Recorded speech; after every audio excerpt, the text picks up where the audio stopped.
Seri Pelangi di Langit Singosari. Bunga di Kaki Gunung Kawi. Audiobook, novel silat. Cerita, Esa Mintarja. Bab 84. Ketika mereka telah mengibaskan kaki-kaki mereka, maka mereka pun kemudian berpaling. Lamat-lamat mereka masih melihat air yang bergolak. Binatang-binatang itu masih bergumul, desis orang yang membawa laki-laki tua itu menepi. Ya, sahut laki-laki itu. Ternyata darah ular itu telah memancing pergulatan yang tidak menentu di antara binatang-binatang air itu. Pergumulan itu akan berlangsung lama. Semakin lama semakin banyak. Tetapi akhirnya mereka akan berhenti dengan sendirinya apabila sebagian terbesar dari mereka telah menjadi luka-luka dan lari meninggalkan pergumulan itu. Hanya ular-ular hitamlah yang biasanya paling betah berkelahi. Tidak untuk mangsa, tetapi hanya sekedar melepaskan nafsu menyerangnya saja. Laki-laki tua itu mengangguk-anggukan kepalanya. Dengan dada yang masih berdebar-debar dipandanginya air yang masih saja bergolak, meskipun tidak begitu jelas lagi. Tetapi tiba-tiba ia berpaling memandangi orang yang telah membawanya menepi, katanya, "Apakah yang kau katakan tadi? Kau minta Empu Gandring mengurungkan niatnya untuk menolong kemanakannya? Dan kau sekarang juga akan berbuat serupa kepadaku?" "Ya Empu," jawab orang itu. Laki-laki tua itu mengerutkan keningnya. Sekali-sekali ia masih juga memandang ke arah buaya-buaya. Kerdil yang saling berkelahi dengan binatang-binatang air yang liar lainnya. "Kau aneh," kemudian laki-laki tua itu berkata. "Kalau demikian apakah kau ingin melihat Mahisa Agni itu mati perlahan-lahan, di sarang kebo Sindet? Kau halangi orang yang akan menolongnya, tetapi kau sendiri tidak berbuat apa-apa.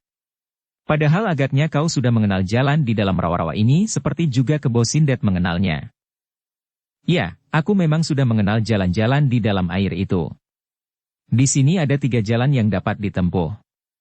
Jarak dari ketiganya itu tidak terlampau jauh. Di sini, di tempat kebo Sindet tadi masuk, kemudian kira-kira 50 langkah dari sini, dan yang lain kira-kira dalam jarak yang sama sebelah lain. Jalan ini adalah jalan yang tengah." "Ah, kau malah bercerita tentang jalan menuju ke sarang itu," sahut laki-laki tua. "Kenapa kau tidak mengantarkan saja Empu Gandring ke sana?" Orang itu menggeleng. "Aku tidak dapat melakukannya, supaya Mahisa Agni tidak dibunuhnya. Kalau kebo Sindet melihat seorang dari kita datang kepadanya, mungkin Empu Gandring, mungkin kau dan mungkin aku, maka yang pertama-tama dilakukan sebelum melawan salah seorang dari kita adalah membunuh Mahisa Agni, atau ia memerintahkan kepada kuda sempana untuk membunuhnya selama ia melayani salah seorang dari kita." Laki-laki tua itu mengerutkan keningnya. Lalu katanya, "Kalau begitu kita pergi berdua. Seharusnya sudah kau lakukan bersama-sama dengan Empu Gandring. Salah seorang dari kita melawan kebo Sindet, yang lain berusaha menolong Mahisa Agni. Kalau perlu membinasakan kuda sempana. Itu pun berbahaya. Apalagi kalau kebo Sindet melihat 2 orang datang bersama-sama. Segera ia akan mencekik Mahisa Agni sampai mati, atau berbuat hal-hal di luar dugaan. Mungkin ia menyeret Mahisa Agni ke hadapan kita dan mengancam akan membunuhnya. Sementara itu ia minta kita untuk menyelam ke dalam lumpur. Apakah kita akan bersedia untuk melakukan? Ah, sudah tentu kita akan dapat meloncat menepi dan membunuh kebo Sindet itu. Kita berdua pasti mampu melakukan. Tetapi Mahisa Agni pun pasti sudah menjadi bangkai." Laki-laki tua itu mengangguk-anggukan kepalanya. Tetapi, tiba-tiba wajahnya menjadi tegang. Sambil memutar tubuhnya ia berkata, "Aku menganggap kau orang aneh. Kau mengenal jalan-jalan di dalam rawa-rawa ini. Kau pasti pernah melihat kebo Sindet pergi meninggalkan sarangnya.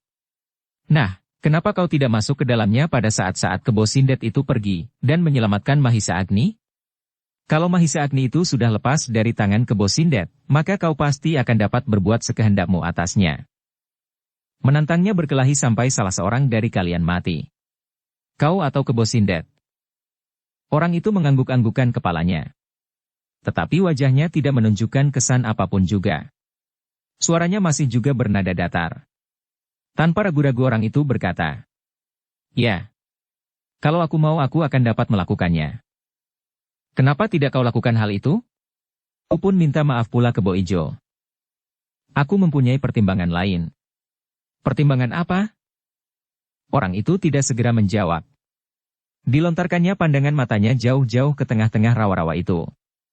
Sekali-sekali dipandanginya sulur-sulur yang bergayutan pada cabang-cabang pepohonan berjuntai dan menyentuh wajah air yang keruh, dan sekali-sekali dipandanginya binatang-binatang air yang masih saja bergulat meskipun sudah agak berkurang. "Bagaimanakah pertimbanganmu?" desak laki-laki tua itu. Orang itu tidak segera menjawab. Matanya yang cekung masih juga menatap jauh ke tengah-tengah rawa-rawa itu. Tiba-tiba ia berkata, "Jauh ke sanalah, sarang kebo Sindet itu. Kenapa kau tidak pergi ke sana?" Orang itu menggeleng. "Tidak. Aku sedang melakukan rencanaku sendiri." "Aneh," laki-laki tua itu berdesis. "Kau memang orang aneh bagiku. Aku belum mengenal tabiatmu sebaik-baiknya, seperti kau belum mengenal aku pula. Mungkin kau masih juga menaruh curiga. Atau malahan kau ingin berbuat atasku, tetapi kau mencari jalan yang berputar-putar." "Tidak," sahut orang tua itu. "Aku sudah yakin bahwa kau akan pergi menolong Mahisa Agni. Kalau yang berbicara dengan aku sekarang ini bukan kau, maka aku pasti tidak akan percaya bahwa kau benar-benar bermaksud baik terhadap Mahisa Agni," jawab laki-laki tua itu. "Aku tidak melihat tanda-tanda bahwa kau bersungguh-sungguh ingin melepaskannya dari tangan kebo Sindet. Seandainya Empu Gandring pada saat ini ada juga di sini, maka ia pasti akan berpendirian sama seperti aku." "Kau salah mengerti." Desisnya. "Tidak. Aku tidak salah mengerti. Aku memang sama sekali tidak mengerti maksudmu dan caramu. Serahkan kepadaku. Tinggalkanlah tempat ini. Aku akan menyelesaikan sesuai dengan rencanaku." Laki-laki tua itu mengerutkan keningnya. Lalu katanya, "Kau benar-benar membuat aku heran. Barangkali akan lebih baik apabila aku menunggu di sini. Kalau kebo Sindet itu keluar, kita bunuh bersama-sama. Kita akan dapat melepaskan Mahisa Agni tanpa membahayakan jiwanya." Orang itu tidak segera menjawab.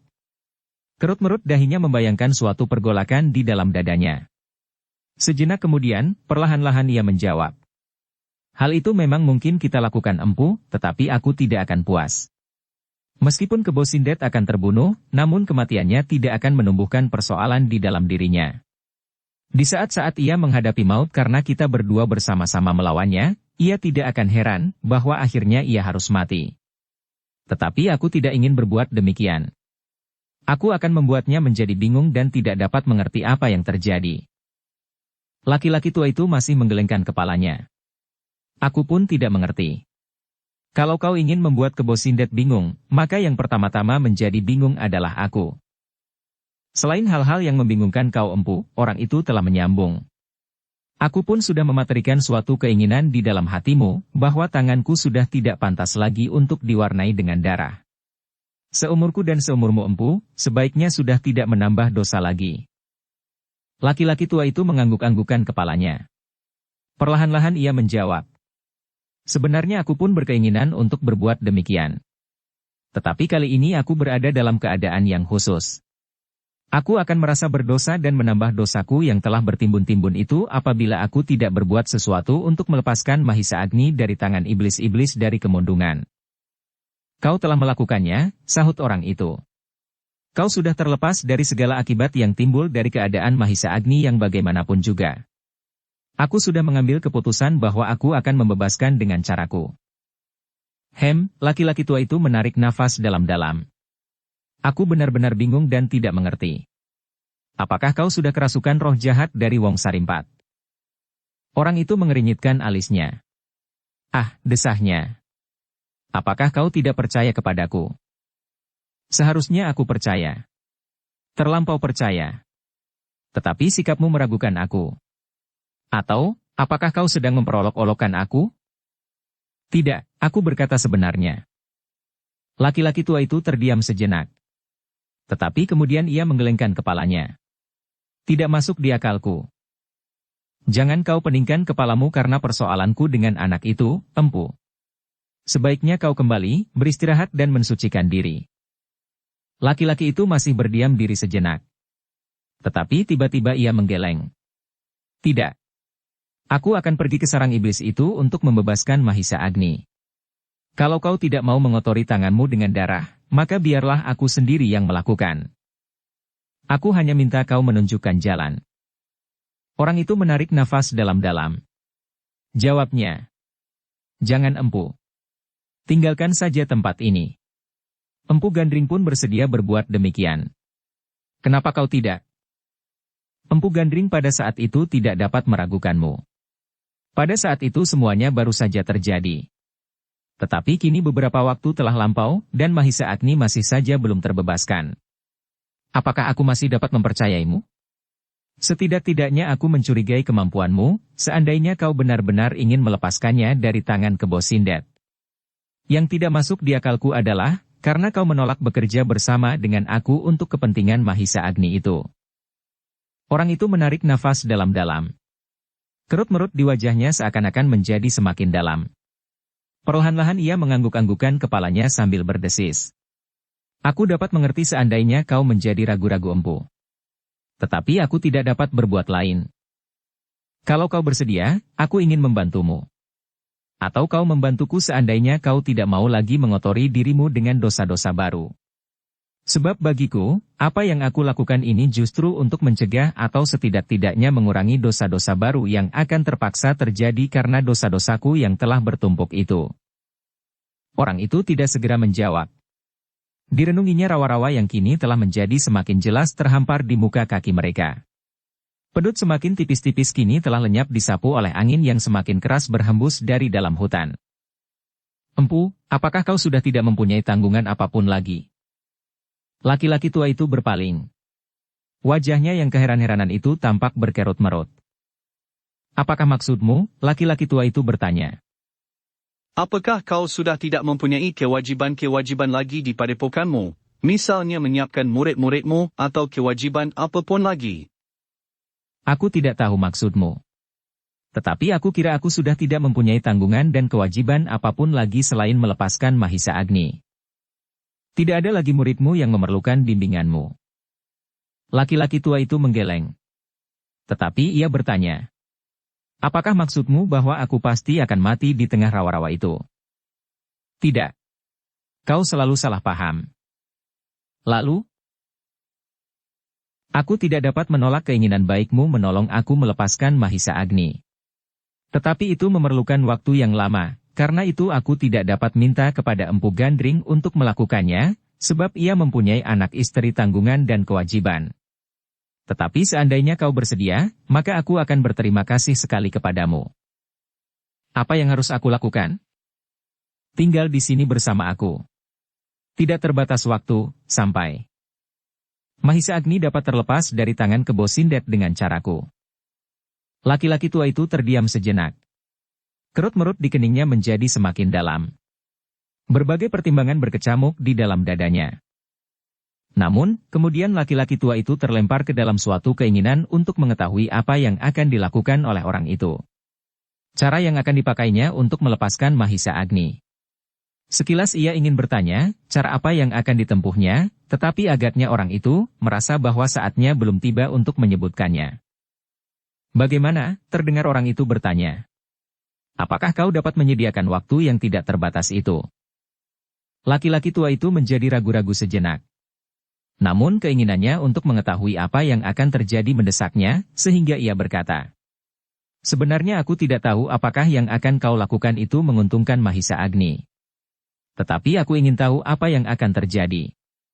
Karena itu, maka biarlah aku tinggal di sini bersamamu. Aku tidak berkeberatan seandainya tiba-tiba saja kau membunuhku untuk melepaskan dendam hatimu. Orang itu menarik nafas dalam. Kau masih juga prasangka. Kalau aku ingin membunuh dengan curang, maka yang pertama-pertama aku bunuh sambil bersembunyi adalah Kebo Sindet. Mungkin aku dapat mengintainya dan dengan diam-diam aku melontarnya dengan sebilah pisau. Dengan tangan kiri ke punggung kuda sempana, dan dengan tangan kanan ke punggung Kebo Sindet. Seandainya Kebo Sindet tidak mati seketika itu, tetapi tenaganya pasti sudah separuh surut, sedang kuda sempana pasti tidak usah mengulangi untuk yang kedua kalinya. Laki-laki tua itu mengangguk-anggukan kepalanya. Ia tidak menyangkal bahwa hal yang demikian itu dapat terjadi. Ia yakin, seandainya orang itu ingin, maka pasti dapat dilakukannya. Karena itu maka jawabnya. Baiklah, aku tinggal di sini. Aku masih mempunyai sisa-sisa kepercayaan kepadamu. Terserahlah, tetapi apabila kau bersedia tinggal di sini, aku akan sangat berterima kasih. Tetapi kau harus menahan nafsumu.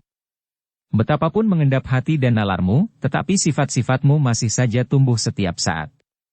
Karena itu, kau harus bersabar. Terlampau sabar untuk melakukan pekerjaan ini. Laki-laki tua itu masih mengangguk-anggukan kepalanya. Aku akan mencobanya. Mudah-mudahan kau berhasil. Kalau kau dicengkam oleh nafsumu maka semuanya akan gagal. Mudah-mudahan, desis laki-laki tua itu.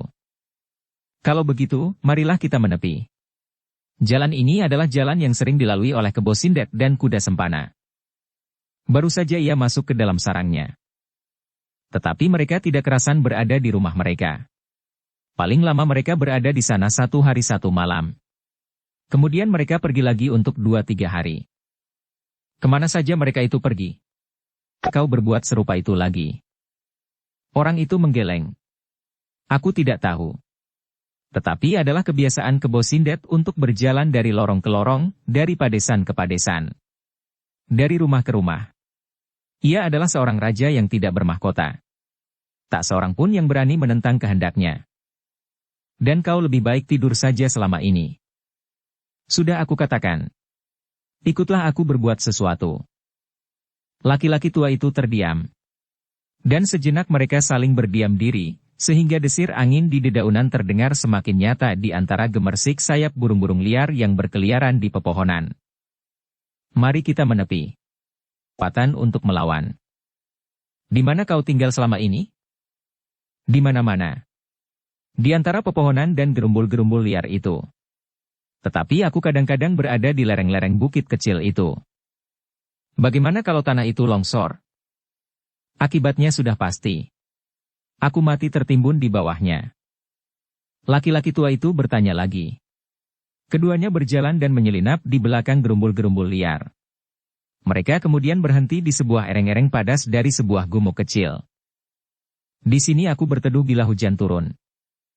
Laki-laki tua itu mengangguk-anggukan kepalanya. Tetapi keningnya kemudian tampak berkerut-merut. Dilihatnya di dalam ereng-ereng itu berbagai macam benda yang semula tidak dikenalnya. Sulur-sulur kayu, kepingan batu-batu kecil dan gulung tali tersangkut di pinggiran ereng-ereng itu. Laki-laki tua itu menarik nafas dalam-dalam. Ternyata kau masih juga tekun. Ilmu apalagi yang akan kau lahirkan di sini? Orang itu menggeleng. Aku hanya membiasakan diri mempergunakan alat-alat yang dapat aku temui di sini. Apakah kau sedang menciptakan suatu tata gerak dari sebuah ilmu yang akan kau persiapkan untuk membunuh kebo Sindet? Itu adalah lucu sekali. Sekarang juga kau tidak akan dapat dikalahkan, meskipun kau tidak juga yakin akan mengalahkannya. Kalau kau memerlukan waktu terlalu lama dengan sebuah ilmu baru, maka Mahisa Agni pasti sudah menjadi makanan buaya-buaya kerdil. Orang itu menggeleng. Kau salah. Mahisa Agni tidak akan dibunuhnya. Anak itu akan dijual oleh kebo Sindet kepada permaisuri Tunggul Ametung itu. Laki-laki itu sekali lagi terdiam. Namun pandangan matanya beredar ke tempat-tempat di sekitarnya. Batu-batu yang pecah berhamburan. Batang-batang kayu yang patah. Dan yang paling menarik baginya adalah batu-batu kecil yang masuk membenam ke dalam batang-batang kayu. Sambil menarik nafas ia bergumam. Kau telah menemukan ilmu lemparan yang tiada taranya. Kau dapat membenamkan batu-batu kecil itu ke dalam tubuh batang-batang kayu sedemikian dalamnya. Orang itu menggeleng. Tidak terlampau aneh. Kita sudah mengenal bandil sejak bertahun-tahun sebelumnya. Tetapi dengan bandil batu-batu itu tidak akan dapat membenam sekian dalam. Orang itu memandangi laki-laki tua itu dengan herannya. Sejenak ia tidak menyahut. Namun kemudian sambil menggelengkan kepalanya ia berkata, "Kau memang orang aneh. Seolah-olah kau adalah anak kemarin sore yang kagum melihat tupai berloncat-loncatan di dahan-dahan. Tidak, tetapi kau memang dahsyat." Laki-laki itu kemudian berdiri. Melangkah perlahan-lahan mengamat-amati beberapa lubang bekas lemparan. Bahkan kemudian ia mengangguk-angguk sambil bergumam. Luar biasa. Dahan-dahan kecil ini tidak saja dibenami oleh kerikil-kerikil yang kau lemparkan, tetapi dahan-dahan kecil ini berlubang tembus karenanya. Ah, sahut orang itu. jangan terlampau memuji. Aku kira bagimu hal itu sama sekali tidak berarti apa-apa. Marilah, empu duduklah di sini. Kita berbicara sebagai orang tua-tua yang tidak lagi terlampau banyak menghiraukan masalah-masalah lahiriah. Aneh. Kau sendiri masih mesudiri, memperdalam ilmu-ilmu kanuragan. Tetapi kau berkata, bahwa kita tidak perlu lagi terlampau banyak menghiraukan masalah-masalah lahiriah. Aku tidak menyadap ilmu itu untuk kepentingan sendiri. Ya, untuk orang lain, untuk muridmu misalnya.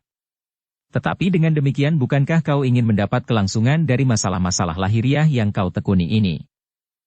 Ya, orang itu termenung sejenak. Perlahan-lahan ia menjawab. Itulah keringkihan jiwa manusia. Manusia selalu dibayangi oleh nafsu-nafsu lahiriah, meskipun aku telah mencoba mengasingkan diriku, tetapi aku pun masih juga diburu oleh nafsu yang tidak akan dapat dipadamkan dengan kekuatanku sendiri, kecuali, tidak jelas, Maha Agung. Dan aku berdoa, tidak jelas, dari nafsu yang demikian. Tetapi, laki-laki itu menyahut. Kau ingin menurunkan ilmu ini kepada orang lain. Bukankah begitu? Orang itu kemudian memandangi bintik-bintik di kejauhan dengan sinar matanya yang buram. Perlahan-lahan ia menjawab. Ya. Laki-laki tua itu menarik nafas dalam-dalam. Desisnya. Itu adalah sifat manusiawi. Tetapi aku kira kau memiliki cita-cita yang lebih bening daripada aku. Aku kira kau masih juga memikirkan kebenaran dan keadilan, meskipun tidak seorang pun yang dapat melihatnya dengan sempurna. Setiap mulut yang menyebut kebenaran dan keadilan tidak akan dapat dilepaskan dari kepentingan pribadi.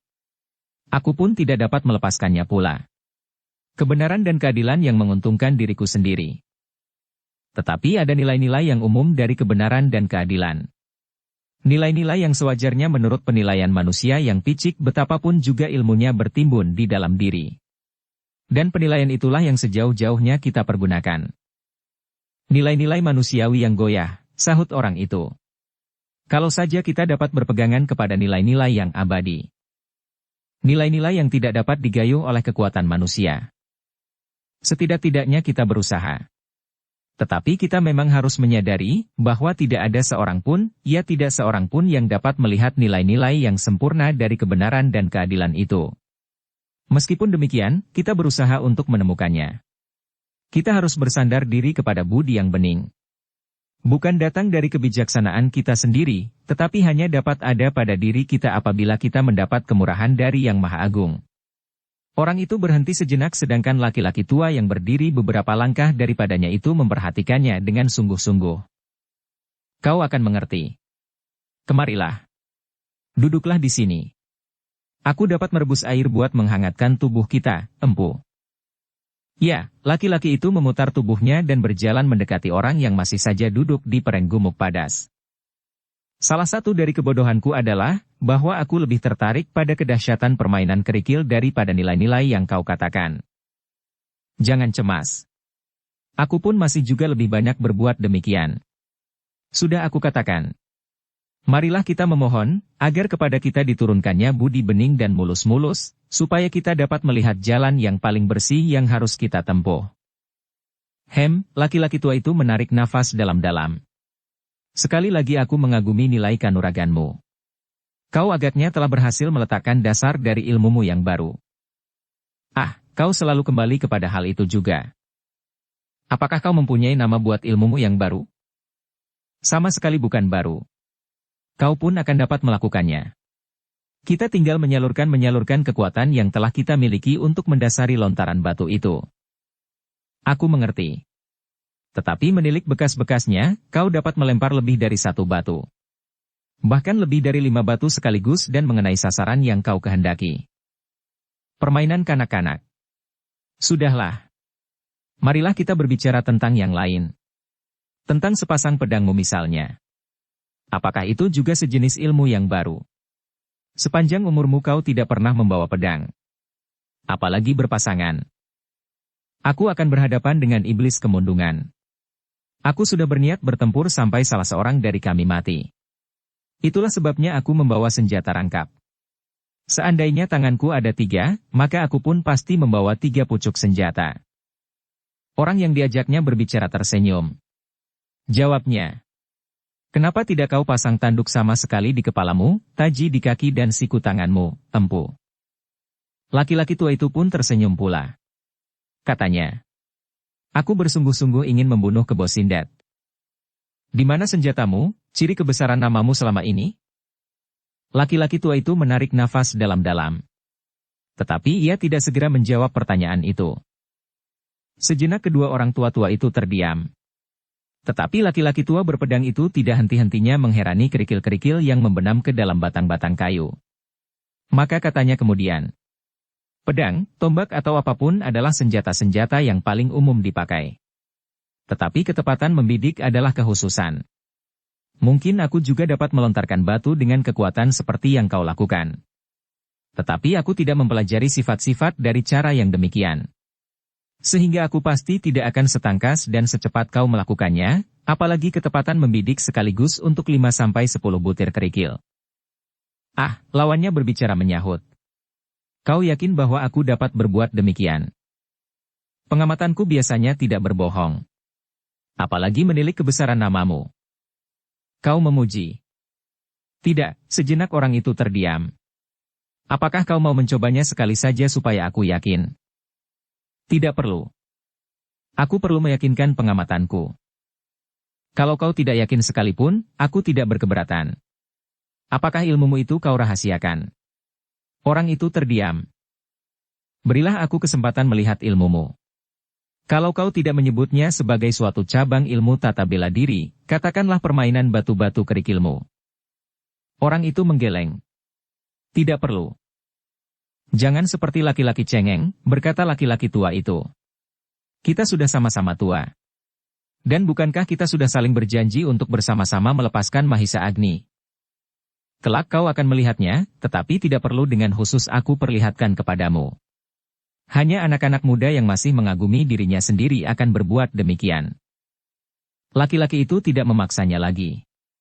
Ia tahu bahwa orang itu telah melatih dirinya dalam kecepatan melepaskan batu-batu dengan tenaga lontaran yang dahsyat.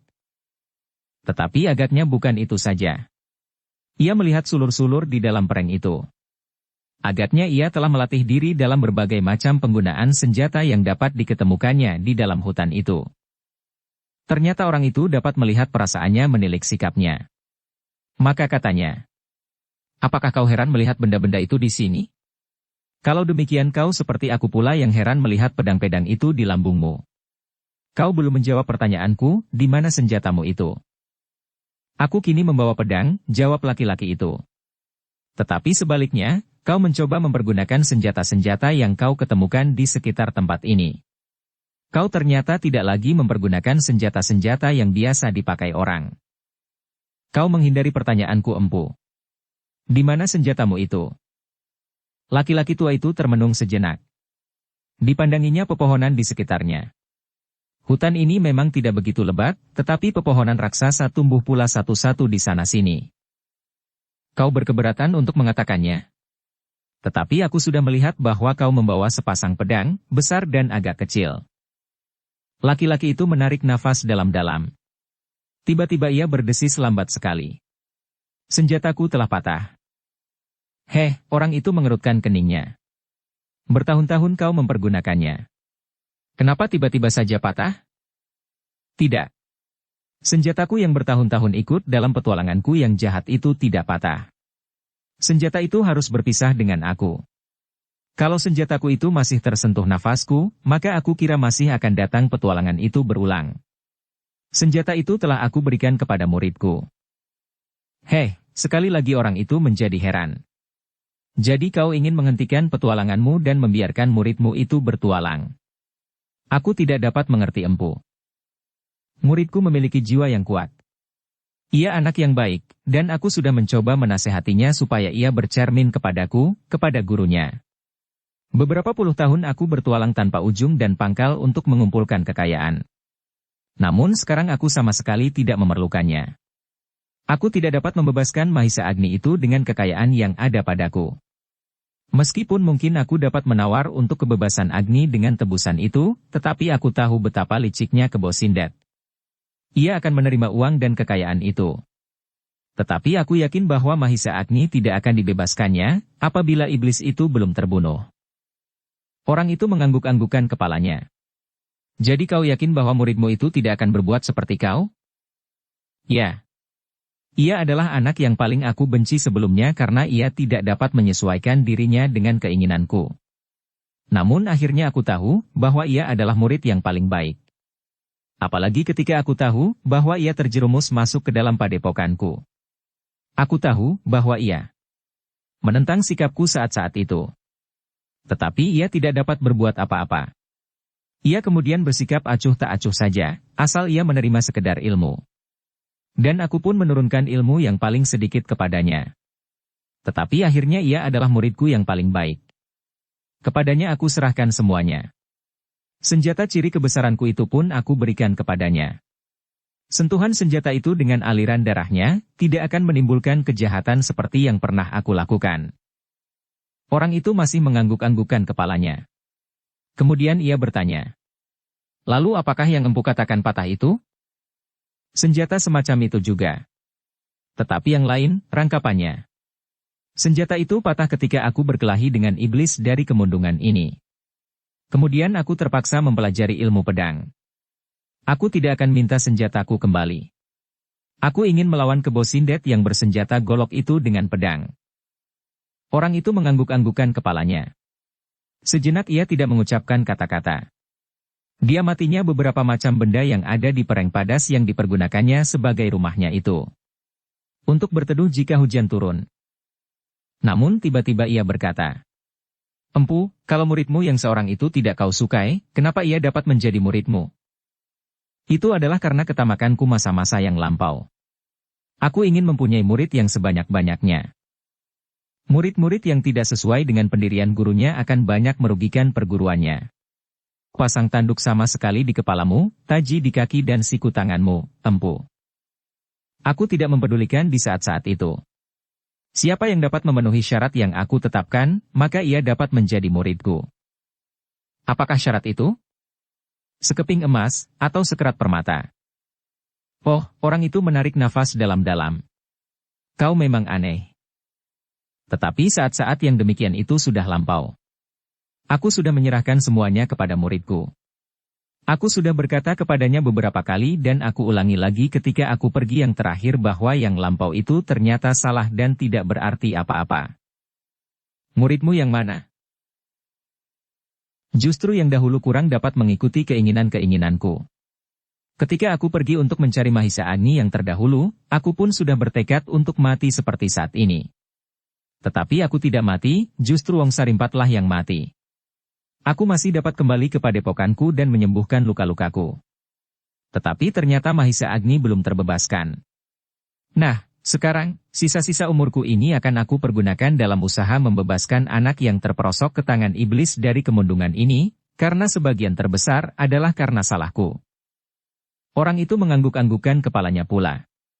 Aku dapat mengerti.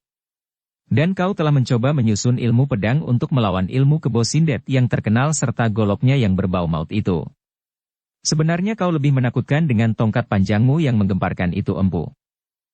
Laki-laki tua itu menggeleng. Tidak. Aku tidak akan membawa tongkat panjang itu lagi, supaya aku yang sekarang berbeda dengan aku yang lampau. Lawan bicaranya itu tersenyum. Kau telah benar-benar menyesal. Kalau tidak, maka kaulah yang pertama sekali harus berkelahi melawan aku. Terima kasih, kau akan menjadi kawanku yang baik. Tetapi tidak untuk membunuh Kebo Sindet. Aku tidak mengerti. Bukankah tujuan kita adalah membebaskan Mahisa Agni, tidak untuk membunuh Kebo Sindet? Aku tetap tidak mengerti, tetapi aku akan mengikutimu, justru karena aku ingin tahu bagaimana caramu itu. Orang itu mengangguk-angguk sambil berkata, "Terima kasih atas kesediaanmu." Pembicaraan itu terputus ketika mereka mendengar lamat-lamat suara kentongan. Laki-laki tua yang membawa pedang dan belati panjang itu mengangkat kepalanya sambil bertanya. "Suara apakah itu?" "Kentongan." "Siapakah yang membunyikan kentongan itu?" "Kebo Sindet." "Tidak perlu." Laki-laki itu mengerutkan keningnya. "Untuk apa?" Kebo Sindet sedang memanggil Mahisa Agni, kalau ia kembali dan Mahisa Agni sedang tidak berada di dalam guanya, maka Kebo Sindet selalu memanggilnya dengan kentongan. Kerut-merut di dahi laki-laki tua itu menjadi semakin dalam. Apakah yang harus dilakukan oleh Mahisa Agni? Ia tidak lebih dari seorang pelayan. Mahisa Agni harus menyediakan makan untuk kedua orang itu. Setiap saat makanan itu harus sudah tersedia. Apabila mereka datang dan tidak dilihatnya Mahisa Agni dan segera menyediakan makan mereka, maka dipukulnya kentongan itu. Apabila nanti Mahisa Agni datang, maka Mahisa Agni lah yang akan dipukulnya. Ah, laki-laki tua itu berdesah. Dan kau diam saja di sini? Sudah aku katakan, aku mempunyai rencana tersendiri. Gila. Itu adalah perbuatan gila, sementara itu Mahisa Agni mengalami siksaan lahir dan batin. Bukankah itu akan menjadi pengalaman yang baik baginya? Suatu gembengan lahir dan batin pula. Oh, kau salah. Hal-hal yang serupa itu dapat membunuh keberaniannya. Ia akan menjadi seorang laki-laki yang tidak berani berbuat apa-apa. Kalau kau biarkan berlama-lama maka benar-benar Mahisa Agni tidak lebih dari seorang budak. Seorang yang takut melihat perjuangan. Tetapi orang itu menggeleng. Marilah kita melihat bersama-sama. Apakah Mahisa Agni akan menjadi seorang yang dapat menengadahkan wajahnya lagi di hadapan Kebo Sindet atau tidak? Laki-laki tua itu tidak menjawab. Tetapi ia hanya menarik nafas dalam-dalam. Sementara itu masih terdengar beberapa kali suara kentongan dari mulut sarang Kebo Sindet. Kuda sempana yang memukul kentongan itu mengayunkan tangan dengan acuh tak acuh. Sejenak kemudian Mahisa Agni yang basah datang berlari-lari mendekatinya. Tiba-tiba terdengar Kebo Sindet membentaknya. Hei kelinci bodoh. Dari mana kau hei? Aku baru mandi tuan, jawab Mahisa Agni ketakutan. Dengan tajamnya Kebo Sindet memandangi tubuh Mahisa Agni yang basah. Pemalas, geramnya. Matahari sudah ada di puncak langit kau baru saja mandi. Apa kerjamu? Sepagi ini heh. Mahisa Agni menundukkan kepalanya.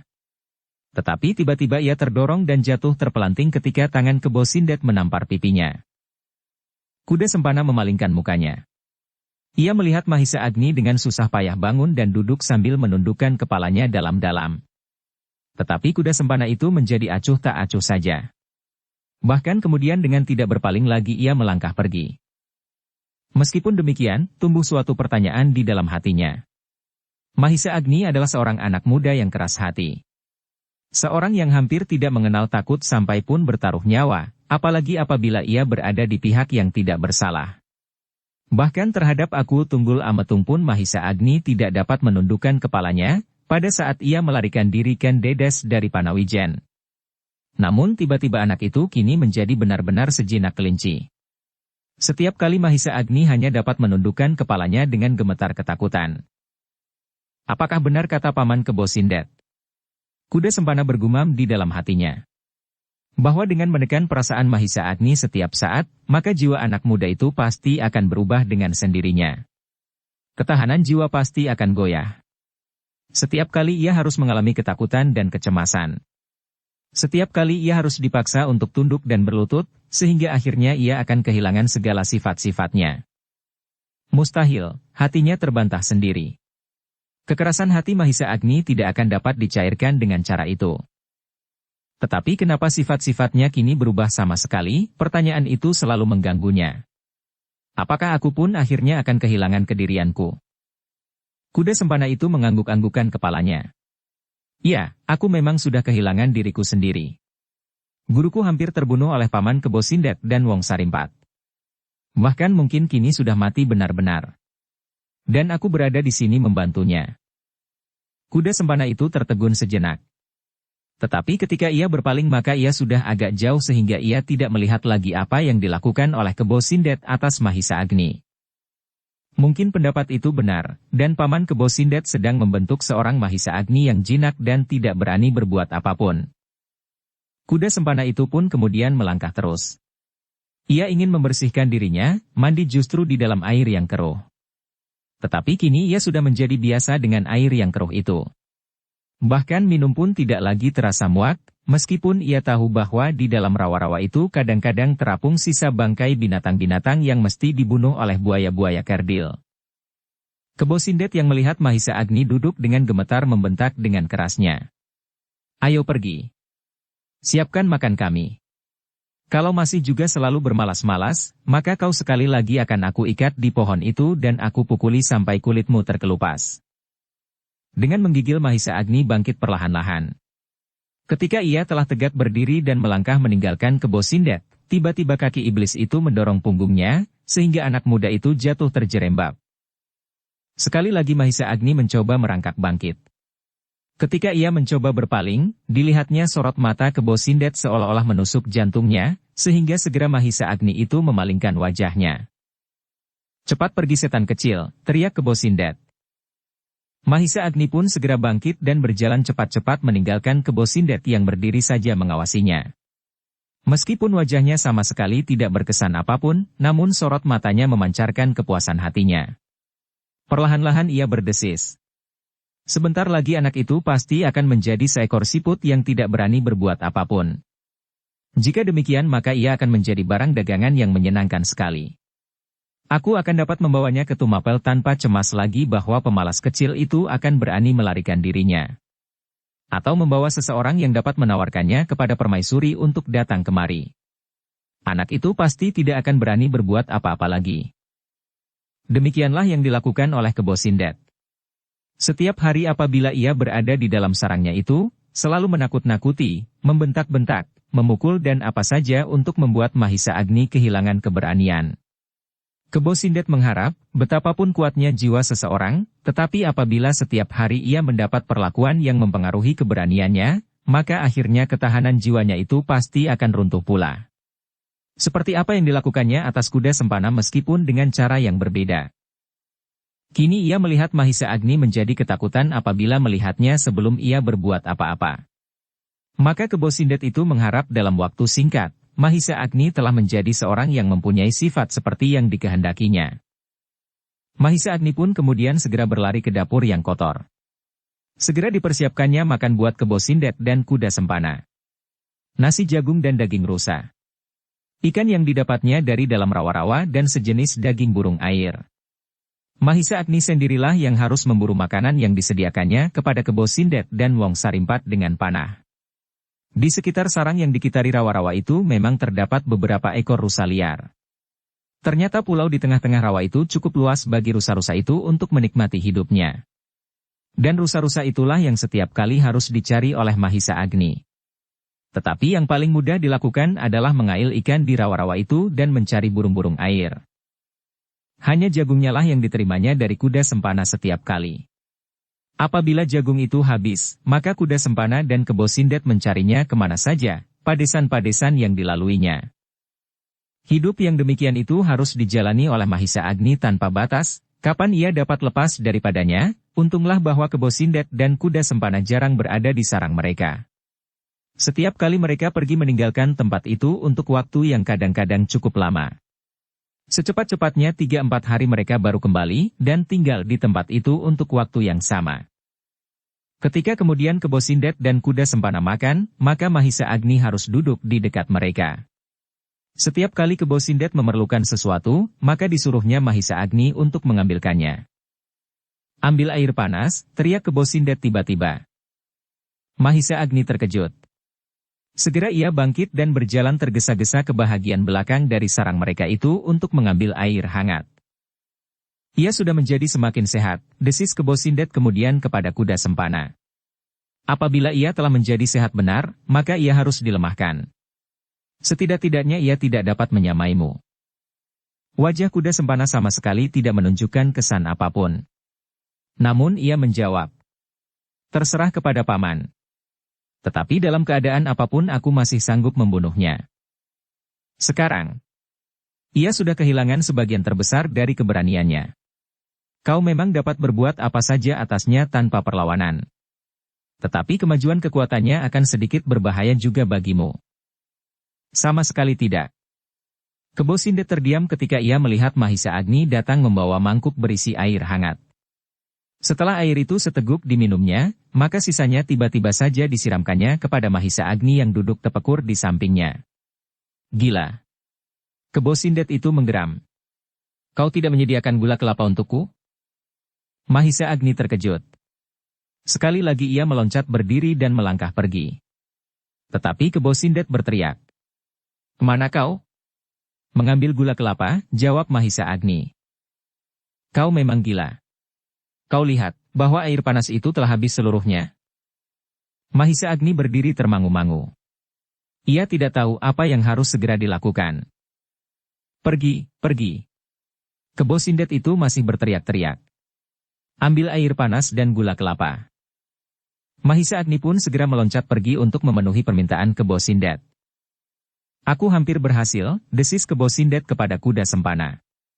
Lihat ia menjadi sangat ketakutan. Kuda sempana tidak menjawab. Sudah beberapa hari aku tidak mengajarnya. Besok, setelah kita pergi ke Balantur, aku akan mencambuknya supaya ia menjadi agak lemah dan menjadi semakin ketakutan. Kuda sempana masih berdiam diri.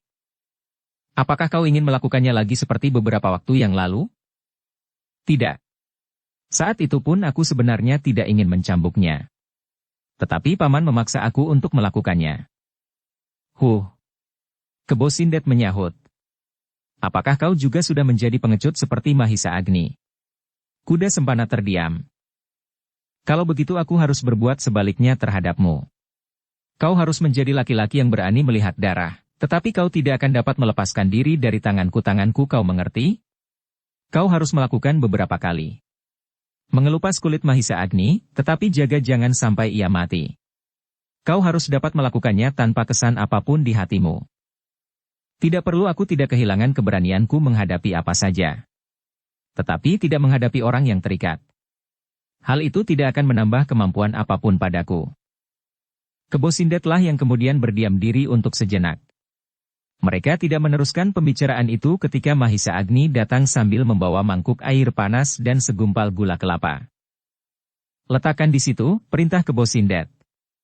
Lalu pergi dari sini. Baik tuan, sahut Mahisa Agni dengan suara gemetar. Mahisa Agni pun segera pergi. Ia tahu bahwa untuk sementara ia tidak diperlukan lagi sampai datang saatnya Kebo Sindet memanggilnya. Segera dipersiapkannya pancingnya. Dengan kepala tunduk ia melangkah ke pinggir rawa-rawa sambil menjinjing pancing di tangan kanan dan busur serta beberapa anak panah di tangan kiri. Dalam saat-saat senggang demikian, Mahisa Agni lebih senang mengail atau berburu daripada berada di dekat Kebo Sindet yang selalu membentak-bentaknya dan memukulnya. Sejenak kemudian Mahisa Agni sudah duduk terkantuk-kantuk di pinggir rawa, di atas sebongkah batu, dengan pakaian yang basah. Dilemparkannya umpan kailnya ke dalam air yang keruh, kemudian diletakkannya walesan kailnya di atas batu tempat ia duduk, ditindih dengan busur dan anak panahnya. Sementara ia duduk memeluk lututnya dan meletakkan kepalanya di atas mulut itu. Mahisa Agni itu terkejut ketika ia mendengar desir di belakangnya. Ketika ia berpaling, dilihatnya kuda sempana berdiri tegak dengan sehelai pedang di lambungnya. Dada Mahisa Agni menjadi berdebar-debar. Jalur-jalur cambuk di punggungnya masih membekas sejak beberapa hari yang lalu ketika kuda sempana itu memukulinya, sementara ia diikat pada sebatang pohon. Apa yang kau lakukan? Kekuatan untuk melawan. Mengail, kuda sempana. Kuda sempana berdiam sejenak. Dipandanginya wajah Mahisa Agni yang pucat. Tampaklah pada sorot matanya, kuda sempana ingin mengatakan sesuatu, tetapi tertahan di mulutnya. Sesaat mereka saling berdiam diri. Kuda sempana memandangi Mahisa Agni dengan mata yang hampir tidak berkedip, sedang Mahisa Agni menundukkan kepalanya dalam-dalam. Tetapi belum lagi kuda sempana mengucapkan sesuatu terdengar Kebo Sindet berdesis di belakang mereka. Kuda sempana, tinggalkan setan kecil itu. Kuda sempana terperanjat juga mendengar suara itu. Tetapi tanpa kesan apapun ia berpaling. Dipandanginya Kebo Sindet yang berdiri beberapa langkah di belakangnya. Mahisa Agni pun mengangkat wajahnya pula. Terbayang perasaan kesal pada sorot matanya. Tetapi kemudian ia pun menunduk pula. Karena kuda sempana masih juga tidak beranjak pergi, maka sekali lagi Kebo Sindet berkata, "Tinggalkan tikus itu dengan kesenangannya. Ia baru menangkap ikan untuk menyediakan makan kita nanti." Kuda sempana menarik nafas. Perlahan-lahan ia melangkah meninggalkan tempat itu. Ketika mereka telah berbelok ke belakang sebuah gerumbul kecil, Kebo Sindet yang berjalan di belakangnya berkata, "Aku peringatkan sekali lagi, jangan kau bunuh dia, supaya kau pun tidak aku bunuh pula." Kuda sempana tidak menjawab. Ancaman itu telah didengarnya berpuluh kali. Karena itu maka telinganya telah menjadi kebal karenanya. Kuda Sempana, berkata Kebo Sindet itu pula. Sebaiknya kau selalu saja aku bawa berjalan berkeliling daerah Tumapel dan Kediri. Di sini kau ternyata berbahaya bagi Mahisa Agni. Kalau aku sedang tidur atau lengah sedikit saja, mungkin kau akan melakukan pembunuhan itu meskipun kau tahu akibatnya. Karena itu, biarlah kita berjalan lagi. Bukankah kita telah mendapat sedikit jalan untuk dapat berhubungan dengan Permaisuri? Agaknya orang yang kita datangi beberapa saat yang lalu meskipun belum menyediakan diri, tetapi kemungkinan itu dapat terjadi. Baiklah besok kita datang kepadanya sekali lagi. Kita berjanji yang lebih baik kepadanya. Tetapi kalau ia berkhianat, lebih baik kita binasakan saja. Kuda Sempana tidak menjawab. Ia berjalan saja selangkah demi selangkah. Orang itu adalah orang licik. Tetapi ia senang sekali kepada harta kekayaan. Kau telah menunjuk orang yang dapat diharapkan. Kuda Sempana masih berdiam diri. Kebo Sindet pun kemudian berkata pula. Tetapi kita harus mencari orang lain yang lebih pasti daripadanya. Kuda Sempana akhirnya berkata. Kita sebenarnya tidak perlu bersusah payah mencari. Permaisuri itulah kelak yang akan mencari kita. Aku tahu, jawab Kebo Sindet. Tetapi itu akan langsung terjadi semacam jual beli. Aku tidak senang. Aku perlu perantara. Aku sama sekali tidak ingin berhubungan langsung dengan aku Tunggul Ametung. Apakah Paman menyangka Permaisuri dan aku akan sebodoh itu memenuhi tuntutan Paman tanpa mendapat jaminan apapun? Mereka harus memenuhi tuntutanku. Kunci persoalan ini ada di tanganku. Bagaimana kalau mereka tidak mau?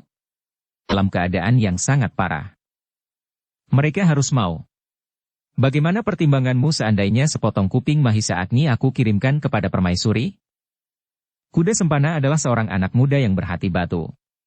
Tetapi mendengar kata-kata Kebo Sindet itu hatinya berdesir. Sehingga wajahnya yang hampir-hampir membeku itu tampak menegang untuk sejenak. Tetapi sejenak kemudian kesan yang mengerikan itu segera terhapus dari wajahnya. Bagaimana? Bertanya Kebo Sindet. Apakah dengan demikian Permaisuri tetap menolak tuntutanku? Kuda Sempana tidak menjawab. Nah, sekarang beristirahatlah. Aku pun akan tidur sebentar.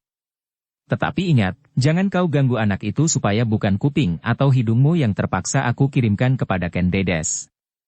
Kuda Sempana masih berdiam diri. Kebo Sindet pun kemudian tidak berbicara lagi. Langsung ia masuk ke dalam sarangnya dan merebahkan dirinya di atas sepotong amben kayu yang kasar. Sedang Kuda Sempana pun kemudian masuk pula. Ia duduk sebentar di amben yang lain sambil melepas pedangnya. Tidurlah. Aku tidak akan terlalu lama di sini. Kau berbahaya bagi Mahisa Agni. Lagi pula aku ingin persoalan anak itu segera selesai, supaya kita tidak terlampau lama memeliharanya. Kita harus segera menemukan orang yang dapat dipercaya untuk membicarakan masalah jual beli ini. Kau harus sedikit mempergunakan otakmu. Bukankah kau bekas seorang pelayan dalam, sehingga sebenarnya terlampau banyak orang yang seharusnya kau kenal untuk kepentingan ini? Kuda Sempana tidak menjawab. Direbahkannya dirinya dan dicobanya untuk menghentikan angan-angannya. Ia ingin tidur. Tidur sepuas-puasnya. Hari-hari yang demikian sangat menyesakkan napas Mahisa Agni. Pada saat-saat Kebo Sindet dan Kuda Sempana ada di sarangnya. Banyak sekali yang harus dilakukannya. Bahkan hampir-hampir ia tidak sempat berbuat apa-apa. Menyediakan makanan, kemudian mencuci mangkuk dan alat-alat, merebus air, dan sisa waktunya dipergunakan untuk berburu atau mengail.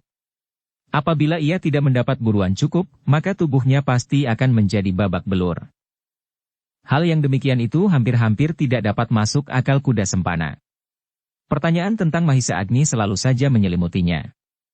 Seperti pertanyaan tentang dirinya sendiri. Dengan sadar Kuda Sempana merasa bahwa ia sudah tidak mempunyai minat untuk berbuat sesuatu. Ia kini tinggal menurut saja perintah apapun yang diberikan kepadanya oleh Kebo Sindet. Semua keinginan dan cita-cita untuk dirinya sendiri seolah-olah telah mati. Bersambung ke bab 85. Dukung kami dengan subscribe, follow, like, komen dan share. Terima kasih.